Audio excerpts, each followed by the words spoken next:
आजपासून coastal road हा आपण 24 तास खुला त्या ठिकाणी करतो आहोत। 24 आवर्स तो लोकांना वापरता येईल आणि मी लोकांना विनंती केली आहे की जरूर तो वापरा, पण त्याच्यावर रेसिंग करू नका, कारण आमचे कॅमेरे त्याच्यावर लागलेले आहेत। त्यामुळे रेसिंग करणाऱ्यांवर निश्चितपणे कॅमेऱ्याची नजर असेल। सगळ्यांनी रिस्पॉन्सिबली ड्रायव्हिंग करावं अशी देखील विनंती सर्वांना आहे। आणि त्यातही अजून आनंदाची गोष्ट आहे की पहिला टप्पा म्हणजे प्रोमोनाड, आपण आता त्याच्यावरचे 5.5 किलोमीटरचे प्रोमोनाड आज सुरू केलेले आहेत।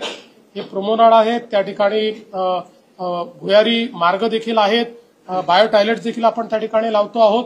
त्यामुळे आणि सायकल ट्रॅकही तयार केलाय, त्यामुळे पायी चालणाऱ्यांना आणि सायकल चालवणारे जे काय आहेत अशा लोकांना जे काही रोज त्या ठिकाणी मॉर्निंग वॉक करतात, इव्हनिंग वॉक करतात, सायकलिंग करतात, त्यांच्याकरता अतिशय उत्तम व्यवस्था आता पुन्हा एकदा झाली आहे।